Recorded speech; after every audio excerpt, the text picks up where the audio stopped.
Señor, nosotros los creyentes podemos estar en paz en medio de la tormenta porque sabemos lo que va a suceder y para eso tenemos la palabra de Dios. Oramos en esta tarde, queridos hermanos, pidiendo la bendición de nuestro Dios para este mensaje.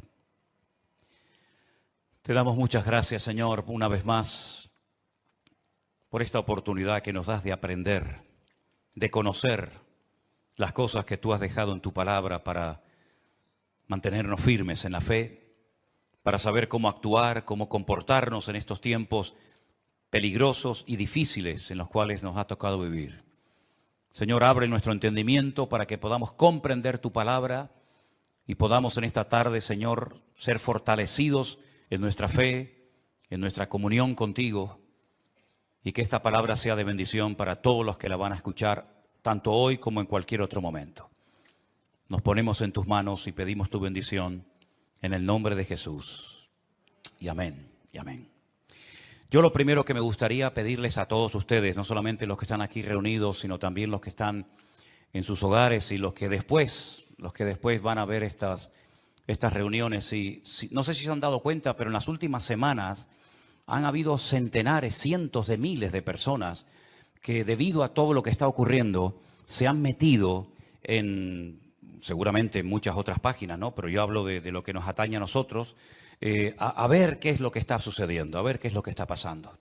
Tenemos ya mensajes en nuestro canal de YouTube que tiene casi 4.000 mensajes. Tenemos mensajes que ya pasan de los 2, 3, 4, 5, 6, 7, 8, 9 millones de visualizaciones. Es algo increíble ver cómo Dios está despertando las conciencias de muchísimas personas en muchas partes del mundo, porque están realmente preocupadas, diciendo qué es lo que va a pasar. Yo ya digo, lo primero que les quiero pedir a todos ustedes es que mantengamos la calma, por favor. Veo a muchos creyentes nerviosos, angustiados, con miedo, y lo primero que tenemos que tener en cuenta es que el Señor es nuestra paz, que todo está bajo el control de Dios y que aquí no va a caerse ni una hoja de un árbol sin permiso de nuestro Dios. Así que mantengamos la calma, la serenidad, la paz y no dejemos que nada ni nadie nos perturbe. El Señor Jesucristo dice, en el mundo tendréis aflicción.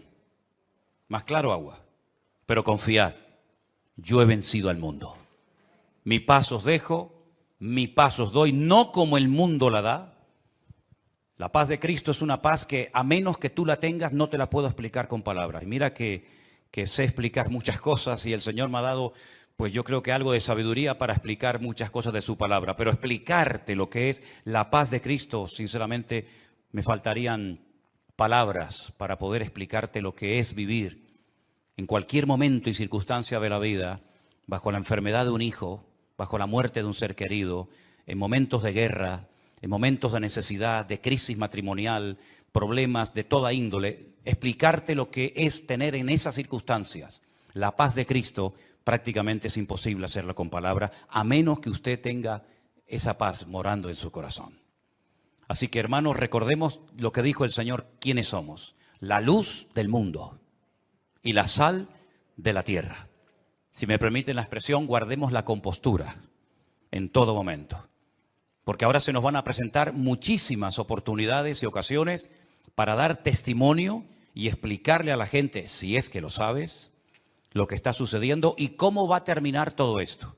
Porque la Biblia no solamente te dice cómo va a empezar todo, cómo se va a desarrollar los acontecimientos, sino que además te dice cómo van a terminar los acontecimientos.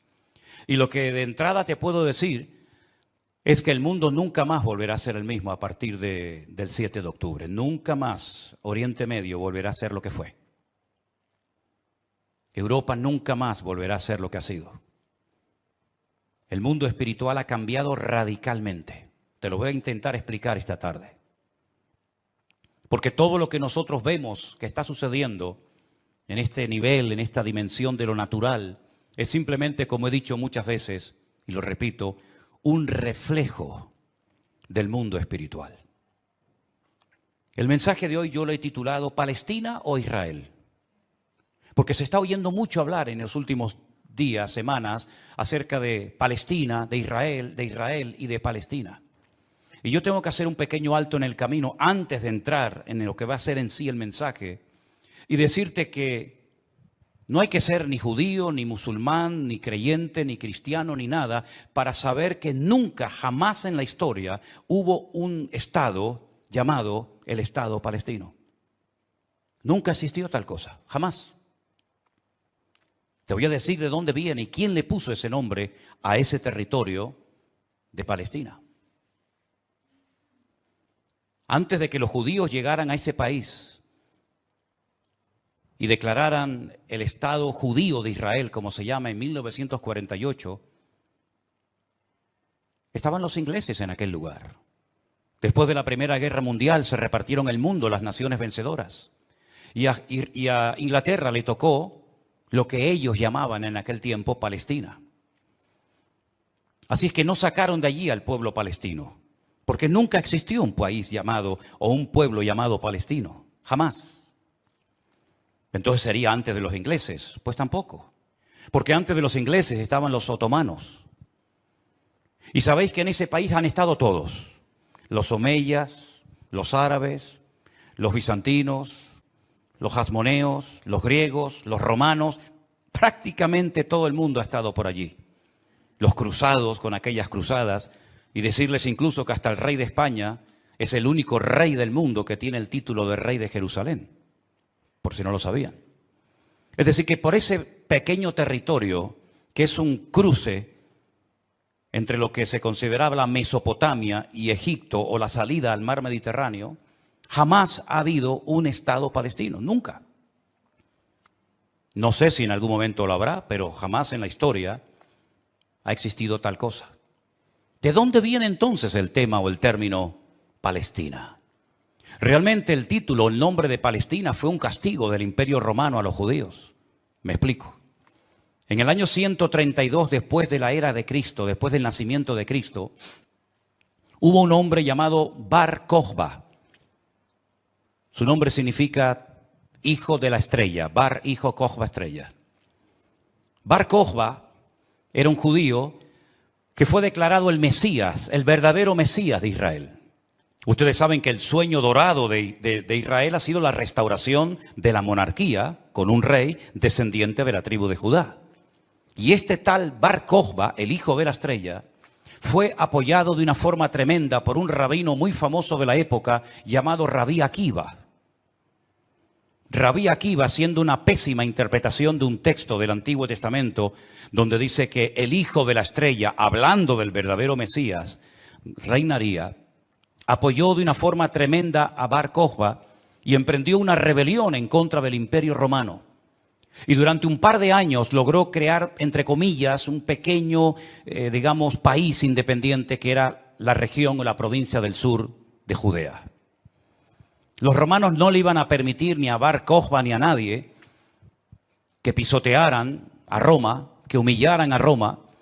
Y entonces se emprendió una matanza, una guerra terrible contra este líder religioso político y lo desmenuzaron. En aquellas guerras se cuenta que murieron más de 580.000 judíos. Una barbaridad. 580.000 judíos perdieron la vida, incluido el Bar Kokhba este. ¿Por qué se produjo esta rebelión? Bueno, hay varios factores, varios motivos. El primero es porque el Imperio Romano había prohibido practicar la Brit Milá, el pacto, la circuncisión. No se podían hacer circuncisiones en Israel y sabéis que eso es algo sagrado, incuestionable. No se negocia el circuncidar sí o no a un varón. Eso es algo que nadie cuestiona. Incluso los judíos ateos lo hacen con sus hijos. Todos lo hacen. Sean creyentes, practicantes o no. Y eso estaba prohibido. Estaba prohibido la celebración del Shabbat, el día de reposo para el pueblo de Israel en aquel tiempo.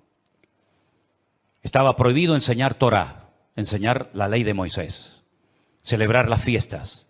Y para colmo, como ya Jerusalén había sido destruida, totalmente destruida en el año 70 por el hijo del emperador Vespasiano, Tito, la destruyó y cumplió la profecía que Cristo había dicho en Mateo capítulo 24. ¿Veis todo esto? No quedará piedra sobre piedra que no sea destruida. En el año 70 se cumplió literalmente esa palabra profética que Cristo le había dicho a sus discípulos y que la encontramos en Mateo 24. Y la ciudad de Jerusalén fue destruida completamente, incluido lógicamente el templo. Los tesoros del templo, que eran incalculables, se llevaron a Roma. Y su padre, Vespasiano, construyó un templo, pero a la muerte, el famoso Coliseo romano, que todavía lo pueden visitar los que quieran. Y para hacer una conmemoración de esta victoria, entrando o muy cerca del Coliseo romano está el Arco del Triunfo de Tito, por donde desfilaron las legiones romanas, humillando a los judíos que se los llevaban por miles y centenares a Roma para ser lanzados al circo romano, crucificados, etcétera, etcétera. No solamente ocurrió eso, sino que para más INRI, para más humillación, lo que hizo el emperador Adriano fue cambiarle el nombre a la ciudad de Jerusalén. Subió a lo alto de donde estaba el templo, que es el monte Moriah, donde actualmente está el Domo de la Roca, y al lado la mezquita famosa de Al-Aqsa. Y allí puso un templo a Júpiter, una de las divinidades más adoradas y queridas de Roma. Y le cambió el nombre de Jerusalén por Aelia Capitolina. Y ese fue el nombre que le pusieron. Esto fue una humillación tan grande que no pudieron soportar semejante humillación parte de la tribu de Judá que estaba todavía en aquel tiempo allí, que decidieron emprender una rebelión en contra de Roma. Y en el 132, este hombre, Bar Kokhba, se atrevió a plantarle cara al Imperio Romano. Y durante un par de años tuvo, digamos, éxito, pero finalmente fue despedazada y arrasada completamente ese país. El rabino que lo apoyó, el rabí Akiva, lo llevaron a Cesarea la Marítima. Digo la Marítima porque sabéis que en los tiempos de la Biblia había dos ciudades que se llamaban Cesarea, Cesarea de Filipo al norte y Cesarea la Marítima al lado del mar Mediterráneo. Y allí con peines de hierro al rojo vivo le arrancaron toda la piel y lo torturaron hasta la muerte a rabí Akiva.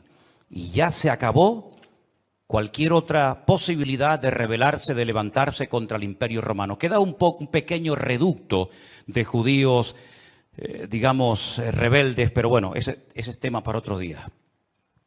Y entonces, para humillar más a ese país, para que nunca nadie pudiera recordar que un día hubo una ciudad llamada Jerusalén, que ahora se iba a llamar, ya hacía años que se llamaba Aelia Capitolina, al país se le puso Filistea, tierra de filisteos. Y de ahí viene la palabra, el origen de la palabra Palestina. Fue un castigo de Roma a los judíos para que nunca más nadie pudiera echar de menos un país llamado Israel. Y esa es la historia del nombre Palestina.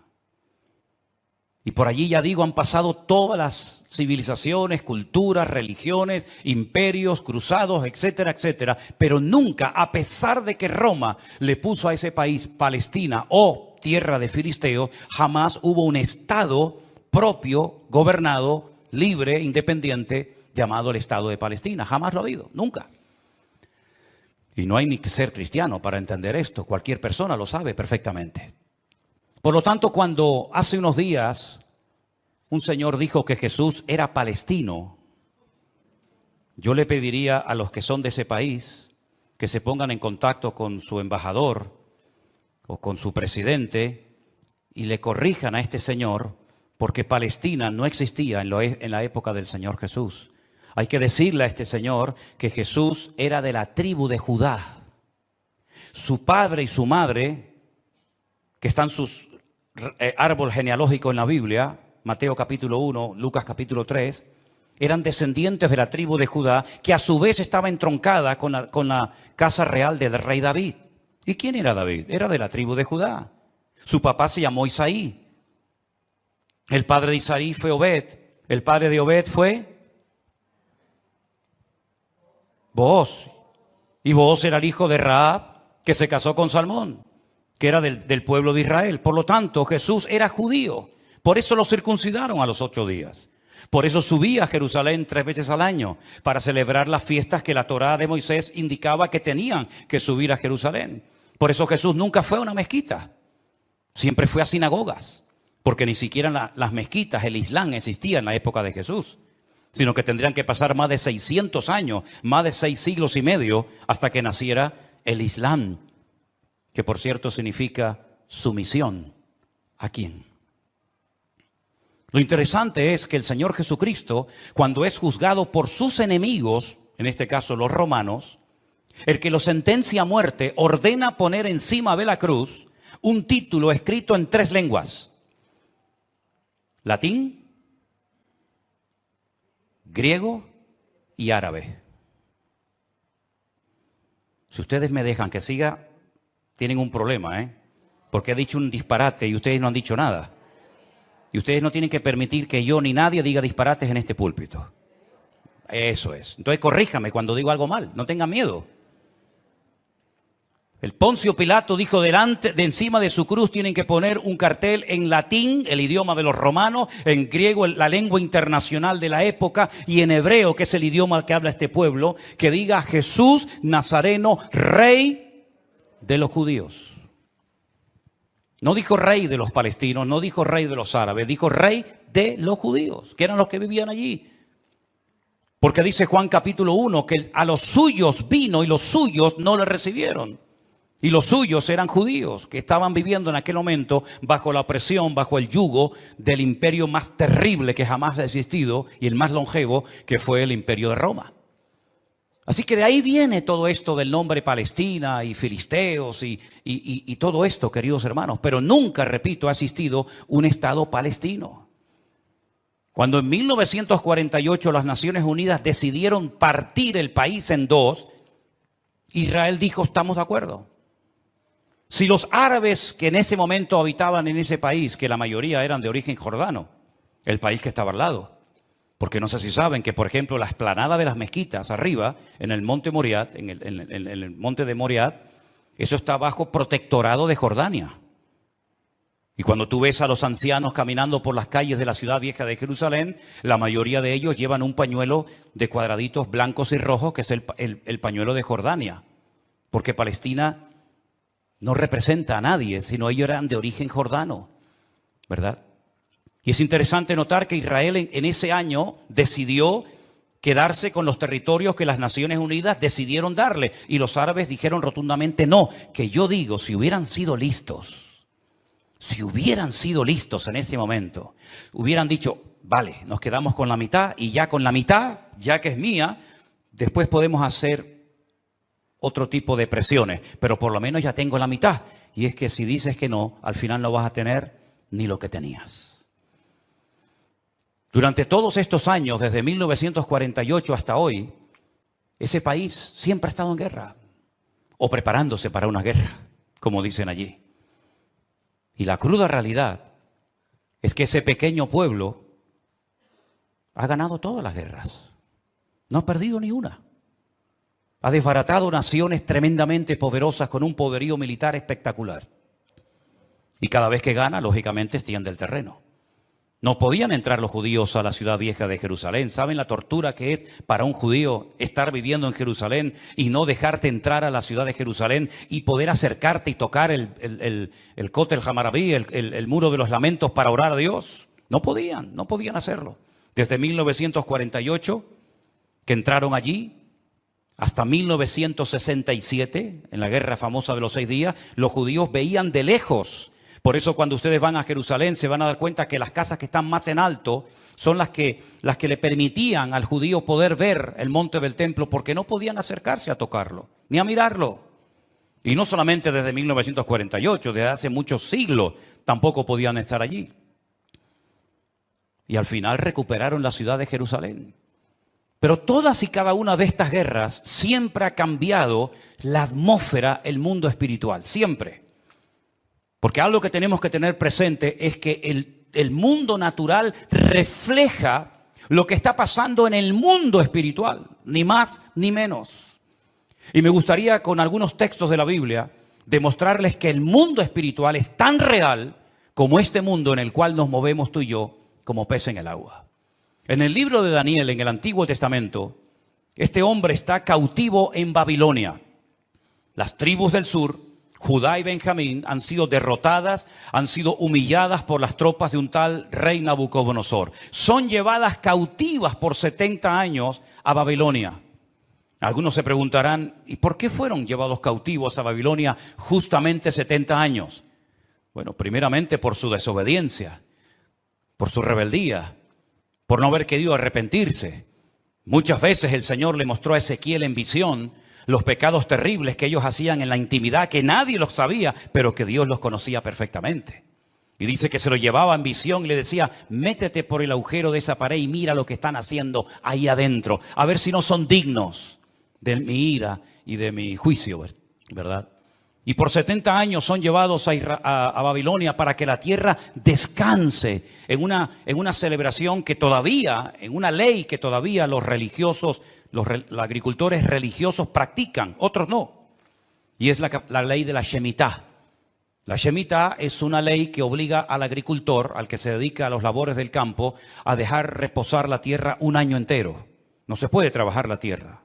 Nosotros estuvimos este año, creo que fue este año, el año pasado, y veíamos muchos campos muy bonitos, muy bien arados, muy bien trabajados, y otros campos totalmente como abandonados, llenos de malas hierbas, y nos decían, estos son los campos de los agricultores religiosos que no van a trabajar durante este año.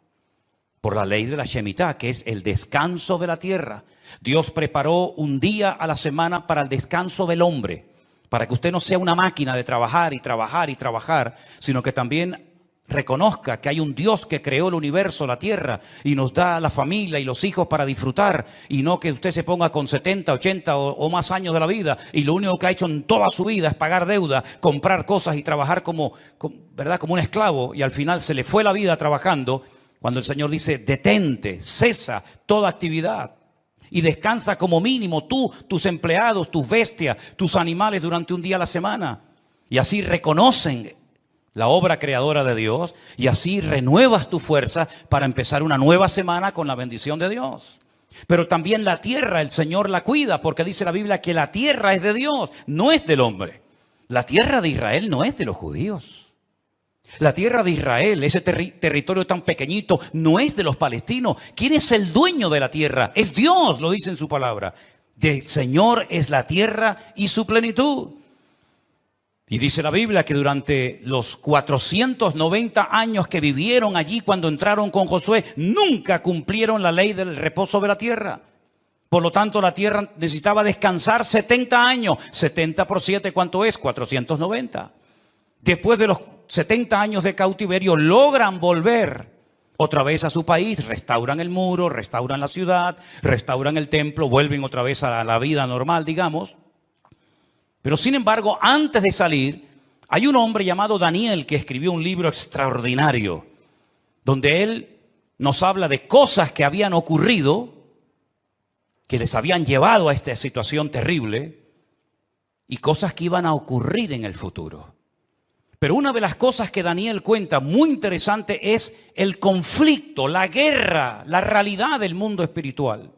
Por ejemplo, podríamos leer muchos pasajes, pero en Daniel capítulo 10, a partir del versículo 12, la palabra de Dios dice así. Entonces me dijo, Daniel, no temas, porque desde el primer día que dispusiste tu corazón a entender y a humillarte en la presencia de tu Dios, fueron oídas tus palabras y a causa de tus palabras yo he venido. Está hablando con un ángel que se le ha presentado a Daniel, ¿sí? Mas el príncipe del reino de Persia se me opuso durante 21 días. Pero he aquí Miguel, uno de los principales príncipes, vino para ayudarme y quedé allí con los reyes de Persia. Intentaremos explicar esto lo mejor posible. He venido para hacerte saber lo que ha de venir a tu pueblo en los postreros días.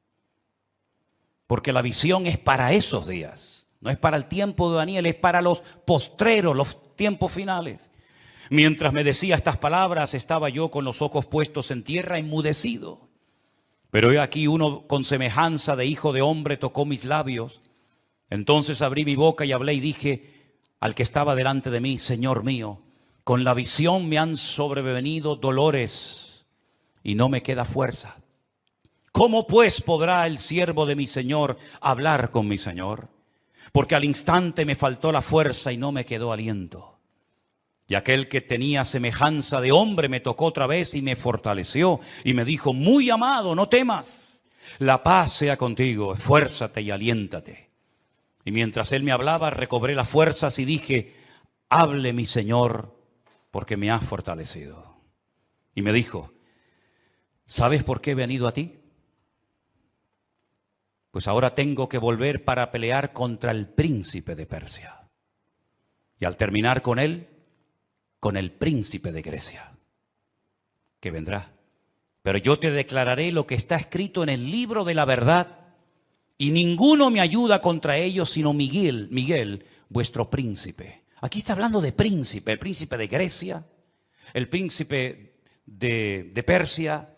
Habla de un arcángel tremendamente poderoso que aparece en pocas ocasiones en la Biblia, llamado Miguel, que dice que es el príncipe que protege al pueblo de Israel de ser aniquilado y destruido. Porque una cosa que les quiero decir y que os quede clara, y me da igual si estáis de acuerdo o no, me da igual, créame, pero te lo tengo que decir. Recientemente se le preguntaron a altas autoridades de Hamás y le dijeron: si pudierais elegir entre tener todo el Estado de Israel, todo el territorio, de norte a sur y de este a oeste para ustedes, o la destrucción, la aniquilación total y absoluta del pueblo de Israel, ¿qué elegiríais?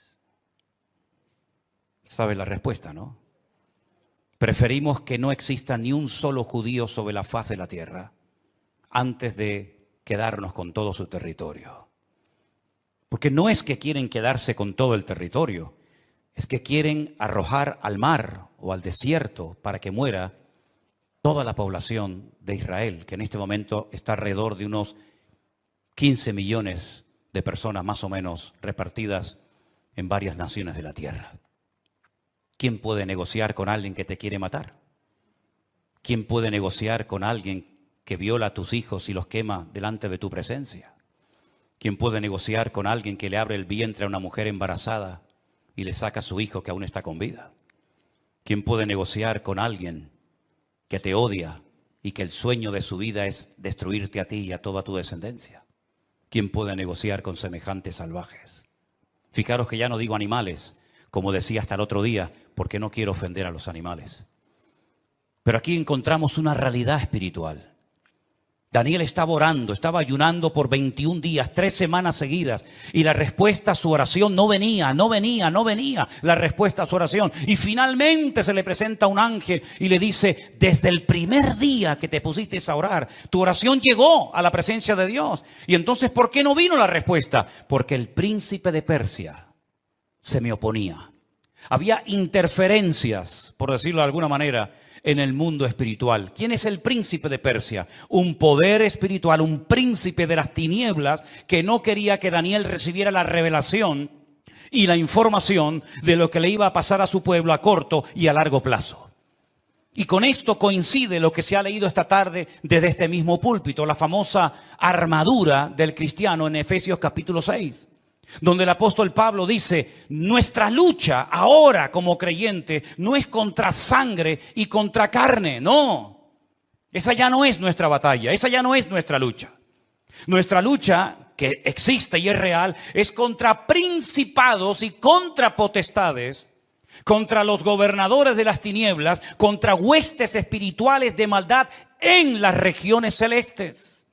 Y por eso Pablo describe la armadura del soldado romano, pero dándole como una aplicación para que el cristiano pueda vivir en todo momento bien armado, bien preparado, bien listo para poder enfrentar ese conflicto espiritual que todo creyente sabe perfectamente que está librando.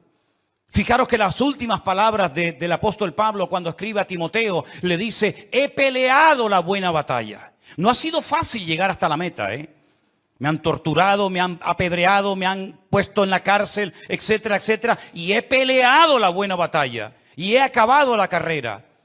A Timoteo, cuando está pasando un momento de desánimo, de caído en su espíritu por las presiones y las luchas que está llevando a cabo en la iglesia que está pastoreando en Éfeso, le dice: pelea la buena batalla.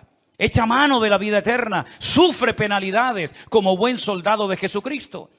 Yo sé que por ahí se ha predicado un evangelio aguado, un evangelio donde ven a Cristo y todos los problemas se te van a solucionar. No es verdad. Dios te va a dar gracia, paz y fortaleza en medio de los problemas. Pero muchos problemas no van a desaparecer por el hecho de que ahora usted se ha convertido a Cristo. Si le han predicado otra cosa, no es mi problema, pero sí es mi responsabilidad decirle que la vida no es fácil, ni para el ateo ni para el creyente. Y dice la Biblia que cuando sale el sol calienta buenos y calienta malos. Y cuando hay guerras mueren buenos y mueren malos. Y cuando hay un naufragio mueren cristianos y mueren ateos. Y cuando hay un atentado, cuando hay un terremoto o cuando hay un tsunami mueren cristianos, mueren blancos, mueren ricos, mueren todos. Porque es parte de la vida. Pero en medio de las tormentas y sufrimientos de la vida, nosotros sabemos que el Señor está a nuestro lado. Y eso es lo que nos da la fuerza para decir, Dios está conmigo porque yo sé en quién he creído. Miren a Job, y no me quiero ir del tema, pero miren a Job, un hombre que perdió a sus hijos, un hombre que perdió su salud, un hombre que perdió su patrimonio, toda la vida trabajando para tener 4 cosas y en un día las perdió todas, como le puede pasar a cualquiera, ¿o no? Sin embargo, cuando su mujer le dice, maldice a Dios, ¿qué tipo de Dios tienes tú? Que hoy te da y mañana te quita, ahora te sana y mañana te enferma. Y le dice, como cualquier persona incrédula, insensata, has hablado. Yo sé en quién he creído y aunque Dios me mate, yo lo voy a seguir adorando. Porque yo sé que mi Redentor está vivo.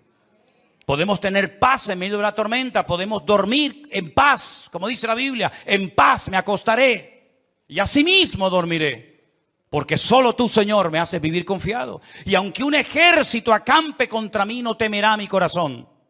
Porque el Señor es mi luz y mi salvación. Son promesas que las hemos interiorizado en nuestra vida. Y no es como un mantra que lo tengo que repetir para autoconvencerme de que Dios está conmigo. Es que no me tengo que autoconvencer de nada. Él mismo me da testimonio a mi espíritu de que no estoy solo en medio de las luchas de la vida.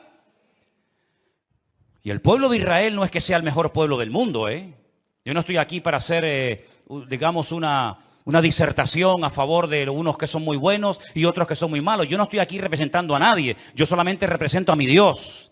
Y mi Dios no se casa con nadie. Y mi Dios ama a todo el mundo por igual. Y mi Dios no hace acepción de personas.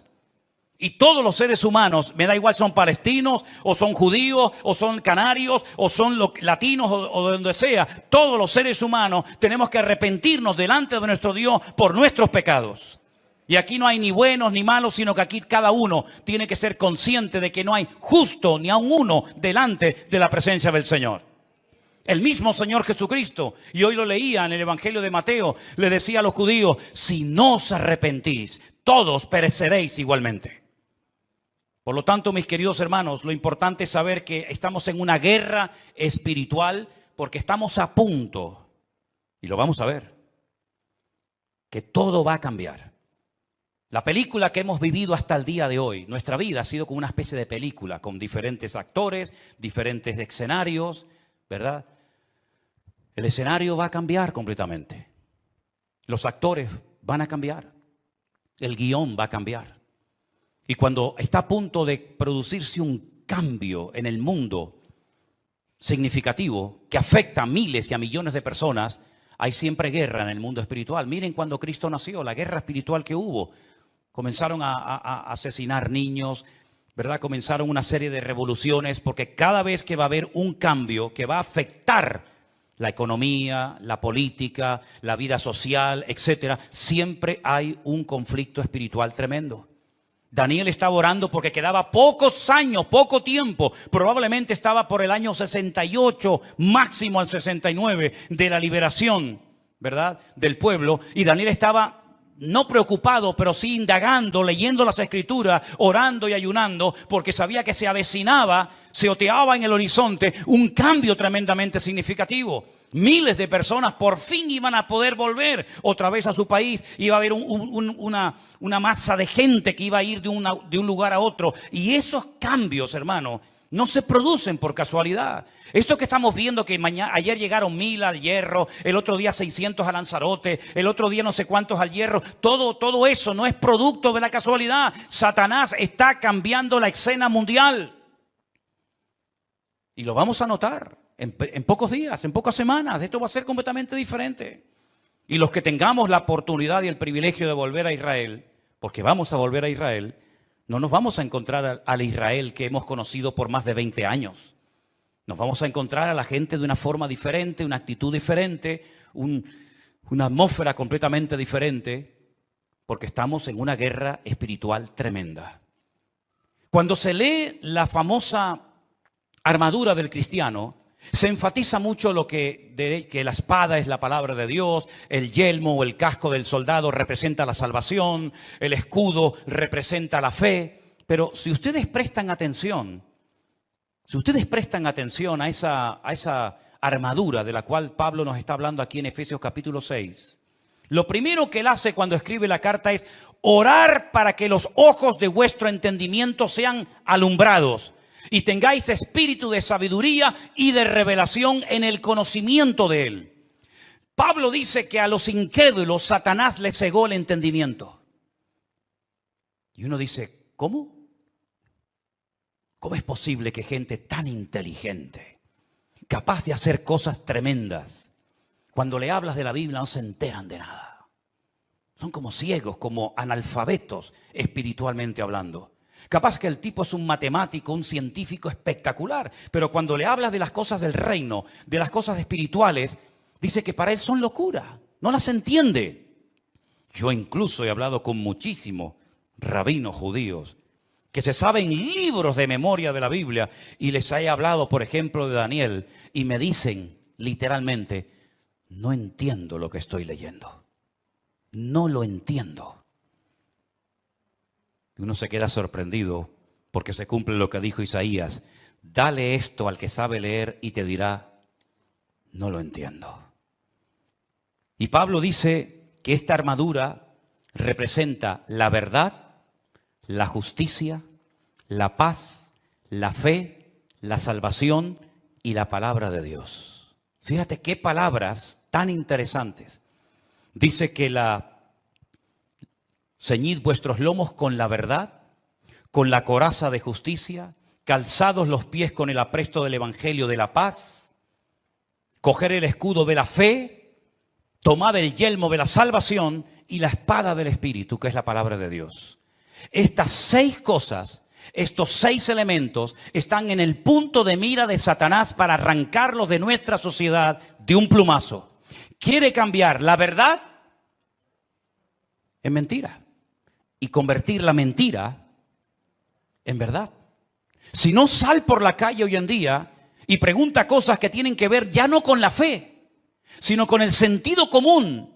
Y te vas a dar cuenta que hay gente que cree en mentiras creyendo 100% que son grandes verdades. Y las grandes verdades las cuestionan y las echan a un lado porque dicen, eso no es verdad, eso es mentira.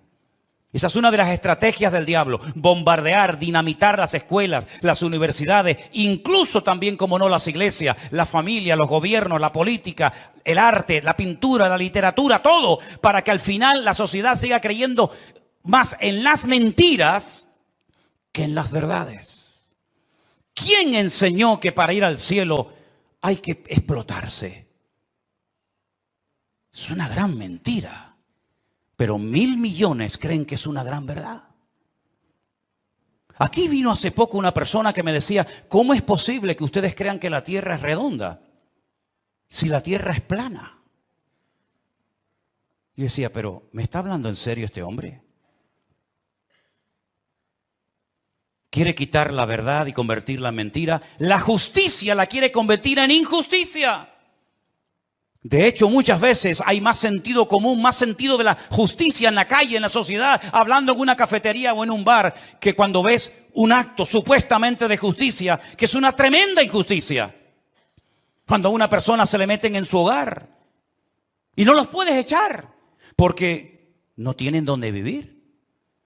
Y no les puedes cortar la luz y el agua porque es un delito si le corto a un ocupa en mi casa la luz y el agua. que han convertido la justicia en injusticia. Ya no tiene derechos el propietario, ahora tiene derechos el que usurpa la propiedad ajena. ¿Eso es una justicia? ¿Eso es justicia? Quiere cambiar la paz en guerra, cosa que sabe hacer perfectamente. La fe en incredulidad, la salvación en muerte y en desesperación eterna, y la palabra de Dios por cualquier cuento que cuenten por ahí, dándole más credibilidad a las mentiras que al libro eterno llamado Biblia o palabra de Dios. ¿Qué te parece? Estamos viviendo en tiempos peligrosos porque dice Daniel capítulo 7, verso 2, que los vientos han comenzado a soplar en el gran mar. Miren ese versículo. Daniel dijo, miraba yo en mi visión de noche y he aquí que los 4 vientos del cielo combatían en el gran mar. En la Biblia, el gran mar es el mar Mediterráneo. Es el mar que toca muchos países europeos y también del norte de África.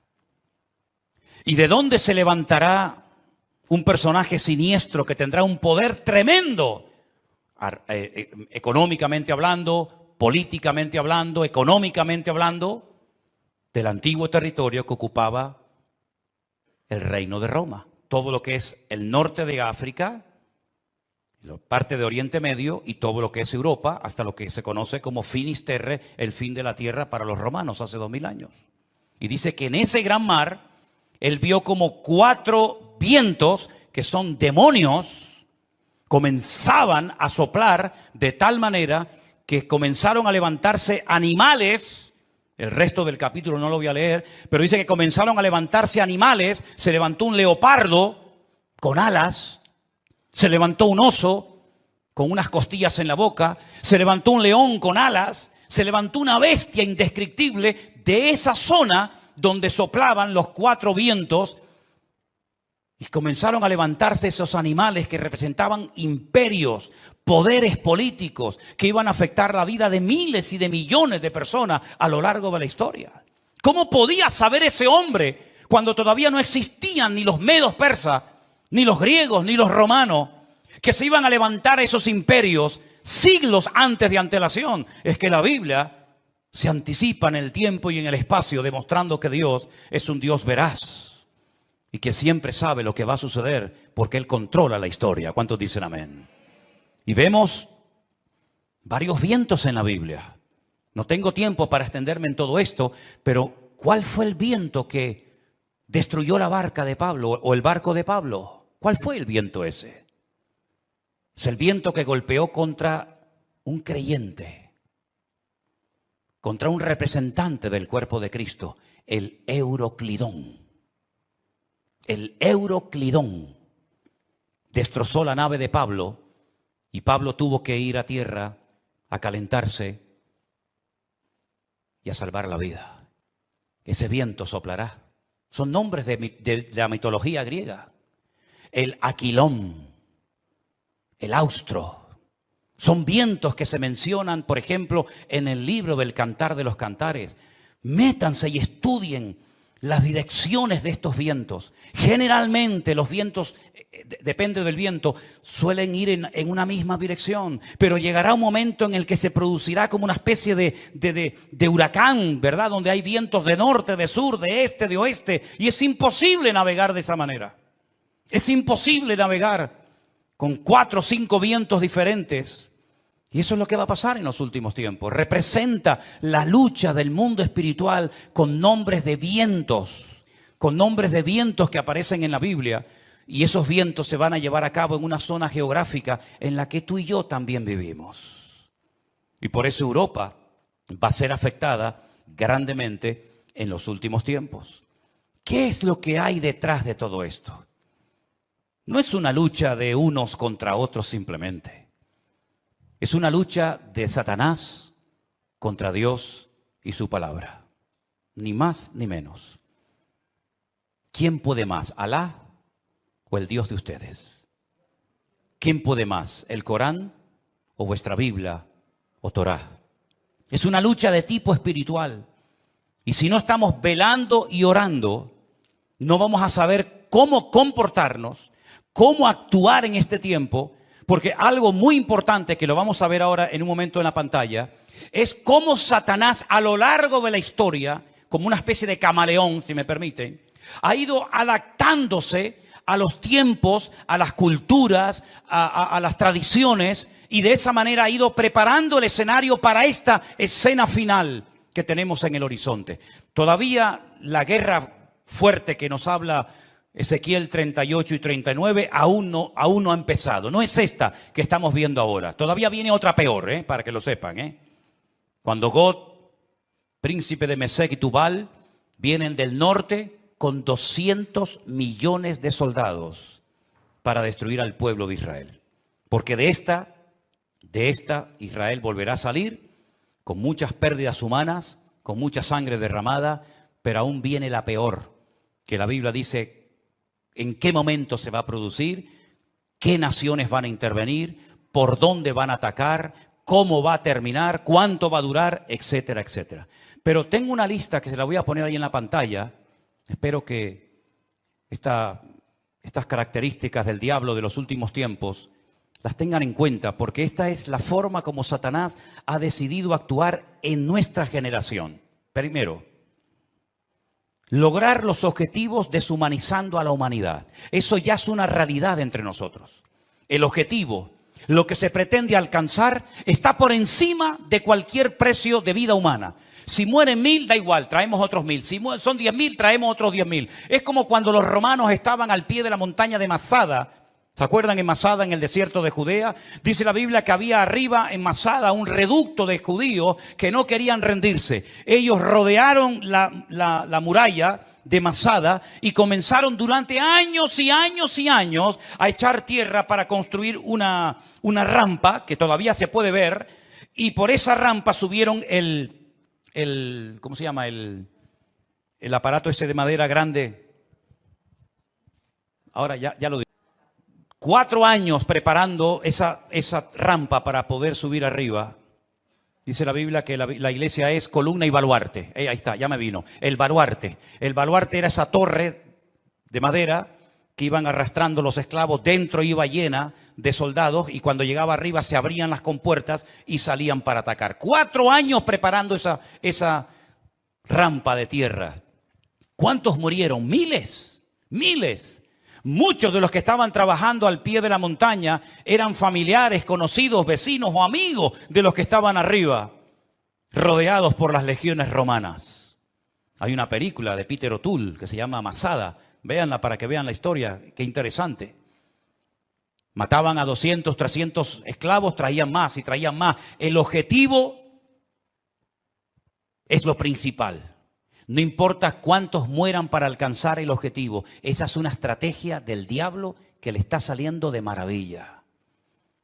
Y es la misma estrategia que están utilizando estas personas hoy en día. El fin justifica a los medios. La vida humana no tiene ningún valor. El objetivo es lo principal. Número 2. La ambición prevalece por encima del respeto a la vida. Voy a conseguir mi objetivo y alcanzar mis metas a toda costa. Me da igual si tengo que torturar, matar, me da exactamente igual. La ambición, la arrogancia de mi corazón es tan poderosa, es tan fuerte, que si tengo que hacer lo que haga falta, lo hago. Número 3. Alcanzar lo divino olvidando lo humano. Si para ir al cielo y tener las 90 que dicen que voy a tener allá arriba, tengo que asesinar a todos estos, estoy dispuesto a hacerlo, porque lo divino, lo que yo creo que es lo divino, prevalece sobre lo humano. Una estrategia diabólica terrible. Cuando hace unos días vi en un reportaje que hicieron y le preguntaban a unos niños de entre 8 o 10 años, ¿qué quieren ser cuando sean grandes? Y decían, nosotros queremos ir al cielo. Por eso queremos prepararnos y convertirnos en mártires. Una criatura que lo que tiene que hacer es jugar y disfrutar de la vida. Lo divino ha desplazado toda racionalidad o todo raciocinio. Es el mundo al revés. la tecnología de la desinformación. España es número 1 en esto, ¿eh? España es capaz de ponerte una imagen que no tiene nada que ver con lo que está hablando. De hecho, ha habido a veces en varias cadenas de televisión en España que están hablando de un conflicto X, de una situación cualquiera que sea, y ponen unas imágenes de hace años que no tiene absolutamente nada que ver con lo que ellos están contando en ese momento. Como tienen el poder de quitar, de poner, de añadir, de ese, etcétera, y cuando venga la inteligencia esta que llaman, ¿cómo es? Cuando venga la inteligencia virtual, o artificial, perdón, ni te imaginas las barbaridades que vamos a ver, donde personas están comenzando a decir cosas que ellos jamás han dicho, pero que por una manipulación de la tecnología te hacen creer lo que no han dicho o lo que han dicho. En fin, una locura. Los medios de comunicación son una fábrica que crea deliberadamente ignorancia. Cuanto más ignorante sea la gente, mejor. La ignorancia para ellos es poder. Cuanto más ignorante sea una persona sobre la realidad, sobre la Biblia o sobre lo que sea, mejor. Creación deliberada de ignorancia. Sembrar confusión, toda la que se pueda y más, engañando deliberadamente a la gente. Poner en duda la credibilidad de la fuente. Por ejemplo, mi fuente de información es la Biblia. Ah, no, pero eso no sirve, eso está caducado. ¿Cómo? No, la Biblia está llena de contradicciones. Y se quedan tan panchos. Y se quedan tan tranquilos. ¿Cómo que está llena de contradicciones? ¿Dónde están las contradicciones? No, eso está lleno de contradicciones. Eso no, esta no es la Biblia verdadera. ¿Cómo que no es la Biblia? No, la Biblia verdadera la tienen los curas en el Vaticano, me dijo una vez uno. Es decir, tiran por tierra la fuente, la fuente mía no vale, la que vale es la tuya, la de internet, que te metiste anoche, leíste no sé qué, esa es la verdadera, que ahora nos están fumigando. Esas nubes que aparecen en el cielo son aviones que nos están fumigando para que no llueva. Dios, pues menos mal que nos fumigaron para que no lloviera, ¿eh? Porque ayer hablaba con un pastor de Madrid que me dice, no puedo salir del coche porque tengo el agua hasta el cuello. Increíble, ¿no? O cuando vino el COVID, ¿se acuerdan?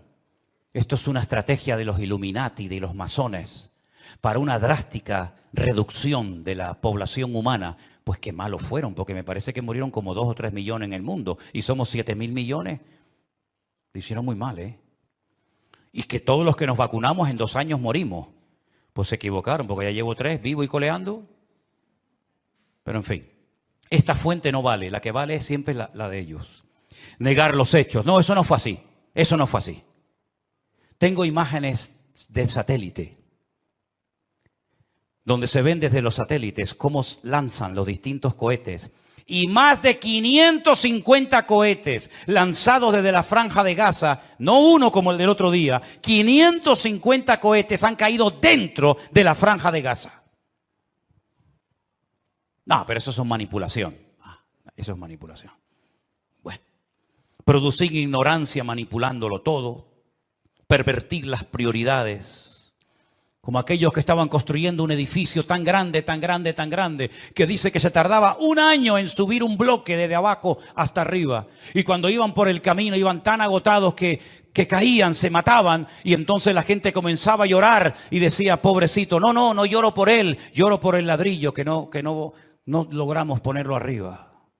Lloraban más por el ladrillo que se había perdido que por la persona, por la vida que se había perdido. Hermanos queridos, vivimos en un mundo loco, al revés y patas arriba. Y permítame decirles que esto no ha hecho más que empezar. Nosotros como cristianos y como hijos de Dios no tenemos que tener ningún temor, porque ya sea que vivamos o muramos, somos del Señor. Y las puertas del Hades no prevalecerán contra la iglesia, dice la Biblia. E Israel no porque sea el mejor país del mundo, sino porque Dios tiene un pacto y unas promesas con ese pueblo, y Dios lo hace por honor a su nombre, va a proteger a esa nación. Dios ama a todo el mundo por igual, y todo el mundo necesita arrepentirse y humillarse delante de la presencia del Señor. Porque aquí el gran problema es que al Señor Jesucristo lo rechazan por todas partes. Pero ojo, también los católicos rechazan a Jesús, ¿eh? Cuando usted le da más culto a su madre que a Jesús, usted está rechazando a Cristo. Cuando usted le da más prioridad a la madre que al hijo, usted está blasfemando el nombre de Dios. Ay, no diga eso, pues ¿qué quiere que le diga? Cuando usted le da más honra, más culto, más reverencia a la criatura que al Creador, usted está haciendo exactamente igual que aquellos que no quieren saber nada del Señor Jesucristo. Porque el Señor Jesucristo dijo, separados de mí, nada podéis hacer. ¿Tú crees que lo que tú has conseguido en la vida a Dios le impresiona? Dime la verdad. ¿Tú crees sinceramente que lo que tú has conseguido con sudor y lágrimas durante toda tu vida, Dios lo necesita? ¿Te lo vas a llevar en la caja cuando llegues a la otra vida? A Dios le impresiona. Ay, todo lo que tiene, Dios tiene 1000 veces más cosas que nada de nosotros. Somos nosotros los que le necesitamos a Él. Porque ya el Señor Jesucristo lo dijo, separados de mí, nada podéis hacer. Y esta realidad espiritual en la que estamos viviendo tú y yo hoy en día, la única forma de mantenernos firmes en el día malo, y ya empezó el día malo para nosotros. Mira, Moisés tuvo su día malo, Salió a dar una vuelta y se cargó a un hombre. Ese fue el día malo de Moisés. Pedro tuvo su día malo cuando aquella chica lo apuntó con el dedo y le dijo, tú eres uno de ellos. Y él le negó. Ese fue el día malo para Moisés, para Pedro. Elías tuvo su día malo cuando una depresión lo prendió y le dijo, Señor, quítame la vida, ya no aguanto más, estoy solo, ya no quiero seguir adelante. Ese fue el día malo. Adán y Eva tuvieron su día malo en el huerto del Edén.